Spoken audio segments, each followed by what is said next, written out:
पूरा विश्व कोरोना की वैश्विक महामारी से जूझ रहा है और इस महामारी का जो है दोहरी चोट पड़ रही है। आर्थिक अर्थव्यवस्था, पूरे विश्व की आर्थिक अर्थव्यवस्था चरमरा सी गई है और जो है स्वास्थ्य सेवाओं पे जो है वो मौत जो हो रही है उसका एक अलग प्रभाव पड़ रहा है। और जब हम कोरोना की बात करते हैं तो चाइना का नाम खुद सामने आ जाता है। और जब कोरोना और चाइना का नाम आता है तो लोग, पूरा विश्व जो है वो डर सा जाता है। चाइना ने ऐसी छवि बना ली है कि कोरोना और चाइना जब ये नाम साथ साथ आते हैं तो लोग डर से जाते हैं। जैसा कि हम सभी जानते हैं कि पूरी विश्व में आर्थिक मंदी का दौर चल रहा है। लोगों के नौकरी छीन गए हैं और जो नौकरी और फैक्ट्रियां लॉकडाउन शटडाउन की वजह से उत्पादन जीरो सा हो गया है। बहुत सारी कंट्रियों के ग्रोथ रेट जो हैं निगेटिव में चले गए हैं। जैसा कि हम सभी जानते हैं कि अभी कच्चे तेल का रेट भी है वो कम हो गया है। आर्थिक मंदी का दौर और कोरोना चाइना से शुरू होकर पूरे विश्व में फैल चुका है और पूरे विश्व के लोग कोरोना से अपनी जान बचाने के लिए लॉकडाउन शटडाउन का पालन कर रहे हैं, सोशल डिस्टेंसिंग का पालन कर रहे हैं और लोगों ने घरों से निकलना बंद कर दिया है। यूरोपियन कंट्रीज़ में जैसा कि हम सभी जानते हैं कि मौतों का आंकड़ा रोज़ बढ़ता जा रहा है। आज पूरे विश्व में करीबन 2.25 लाख के आसपास लोगों की मौत हो चुकी है। और इस आर्थिक मंदी, क्योंकि कोरोना चाइना से सर्वप्रथम शुरू हुआ था और चाइना अभी कोरोना की महामारी से बहुत हद तक निकल चुका है और रिकवर कर रहा है। और चाइना, जैसा कि शुरू से ही चाइना की स्थिति ये रही है कि वो मौकापरस्त टाइप का रहा है। चाइना की जो छवि है मौकापरस्त छवि रही है और चाइना ने इसका फ़ायदा उठाना शुरू कर दिया है। जब आर्थिक मंदी के दौर में विश्व के फैक्ट्रियों, लोगों के नौकरी छीन गए, फैक्ट्रियों में उत्पादन कम हो गया है, तो चाइना ने एक चाल चली है कि उसने जो अपने यहाँ जो चाइना के जो उत्पादन होते हैं, चाहे वो मेडिकल हेल्थ केयर से रिलेटेड हो चाहे और इलेक्ट्रॉनिक्स गुड्स हो, उन्होंने दूसरे देशों में सप्लाई करना शुरू कर दिया है। भारत ने अब अपने यहाँ कोरोना के जो मास टेस्टिंग के लिए रैपिड किट चाइना से मंगाया है, जो कि करीबन खबरें आ रही हैं कि करीबन 9 लाख, 9.5 लाख के आसपास रैपिड किट मंगाए गए हैं और जो कि डिफेक्टिव है। चाइना ने, देखिए, यहाँ पे भी होशियारी कर दी। लोगों की परवाह, जान माल की परवाह नहीं करते हुए एक ह्यूमैनिटेरियन ग्राउंड पे उसने जो है डिफेक्टिव किट जो है भारत को सप्लाई कर दी। वैसे ही ऑस्ट्रेलिया जो है वो भी आरोप लगा रहा है कि पीपीई किट जो है ऑस्ट्रेलिया को चाइना ने डिफेक्टिव और घटिया क्वालिटी का सप्लाई कर दिया। तो ये चाइना की छवि है और चाइना इसी का लाभ उठाकर विश्व के देशों में जो फैक्ट्रियां जो हैं वो जो आर्थिक मंदी के दौर से गुजर रही हैं, नुकसान में गुजर रही हैं। और भारत में, विशेष करके भारत में जो है चाइना का जो निवेश है करीबन 4 लाख यूएस डॉलर के आसपास है 2019 में, और जो कि 2018 में करीबन 2 लाख यूएस डॉलर के आसपास था। तो आप देखिए 2018 से 2019 में जस्ट डबल हो गया। और भारत की अर्थव्यवस्था में चाइना का एक अहम योगदान है। भारत की बहुत सारी कंपनियां जो हैं, हम देखते हैं पेटीएम है, जोमेटो है और भी ओला है, बहुत फ्लिपकार्ट, बिग बास्केट, ये सब कंपनियां हैं कि जिसमें कि चाइनीज़ टेक्नोलॉजी और चाइनीज़ इन्वेस्टमेंट, दोनों टेक्नोलॉजी और इन्वेस्टमेंट, पैसे दोनों लगे हुए हैं। और चाइना इसी का फ़ायदा उठाकर जो आर्थिक मंदी के दौर में भारत की जो कंपनियां जो नुकसान में चल रही हैं उनमें और भी अपना इन्वेस्टमेंट करना चाह रहा है। और भी बहुत सारी जो कंपनियां हैं जो कि छोटी मोटी कंपनियां हैं उसको चाइना जो है उसमें इन्वेस्टमेंट करके उसको टेक ओवर करने की चाल चल रहा है।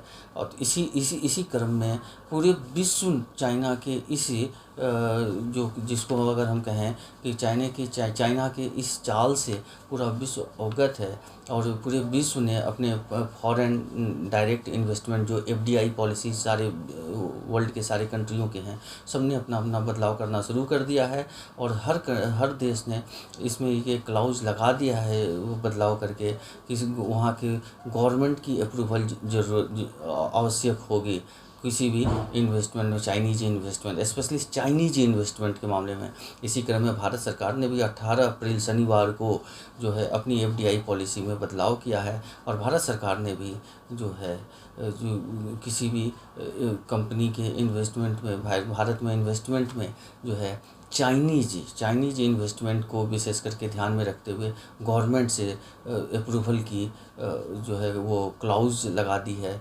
भारत सरकार से इस मामले में सहमति परमिशन लेने की आवश्यकता होगी। जैसा कि हम सभी जानते हैं कि दो चाइनीज़ कंपनी अलीबाबा और टेंसेंट इन दोनों की इन्वेस्टमेंट मीन्स और टेक्नोलॉजी भारत की मोस्ट ऑफ द जो कंपनियां हैं उसमें लगी हुई है। पेटीएम हो चाहे ओला हो और पूरा विश्व चाइना के चाल से अक्सर डरता रहता है। कभी चाइना की जो है क्योंकि इलेक्ट्रॉनिक्स गुड वगैरह सप्लाई करते हैं और जो है लोगों को ये डर रहता है कहीं चाइना जो है उनके डाटाज वगैरह हैक नहीं कर लें, अनेकों तरह के डर रहते हैं। और इसी क्रम में ब्रिटेन ने अपने यहाँ जो है 5G का जो है वो उसने ब्रिटेन ने भी जो है उसकी जो अभी ट्रायल हो रही थी उसको भी पोस्टपोन्ड कर दिया है। जबकि ब्रिटेन के प्रधानमंत्री, जैसा कि बताया जा रहा है, ब्रिटेन के प्रधानमंत्री बोरिस जॉनसन जो है चाइना के साथ ये जो एग्रीमेंट हुआ था इसके लिए बोरिस जॉनसन ने अपने देशवासियों से अलग जाकर ये एग्रीमेंट किया था और उन्होंने ही जो है इस एग्रीमेंट को अभी पोस्टपोन्ड कर दिया है।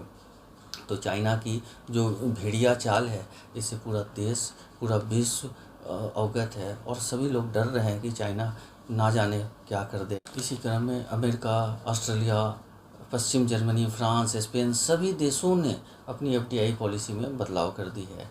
अब सबसे बड़ी सवाल ये है कि आखिर चाइना ऐसा कैसे कर सकता है या कोई देश ऐसे कैसे कर सकता है।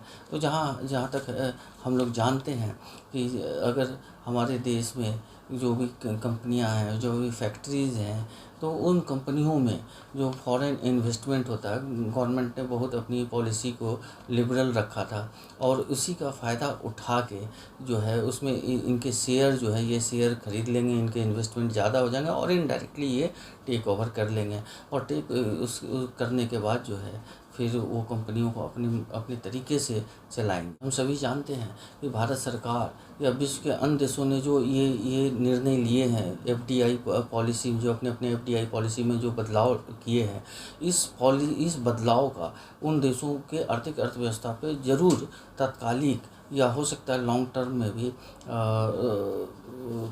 प्रभाव पड़े।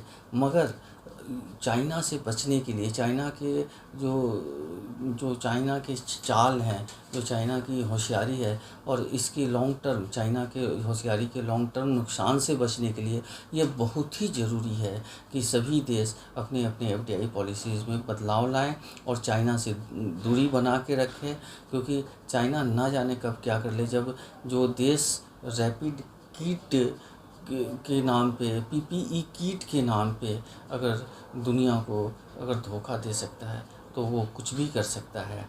और आर्थिक मंदी ज़रूर, अगर एफडीआई पॉलिसी में बदलाव लाया गया है तो इससे ज़रूर फॉरेन इन्वेस्टमेंट में जो है उसमें थोड़ी सुस्ती आएगी, थोड़ा धीमापन रहेगा, मगर वो ज़्यादा अच्छा है ना कि मौका परस्त चाइनीज गवर्नमेंट और चाइनीज कंपनियां जो है यहाँ की कंपनियों में अब इन्वेस्टमेंट करके और जो है हमारी अर्थव्यवस्था को पंगु बना दे, उस पर इनडायरेक्टली कंट्रोल कर ले।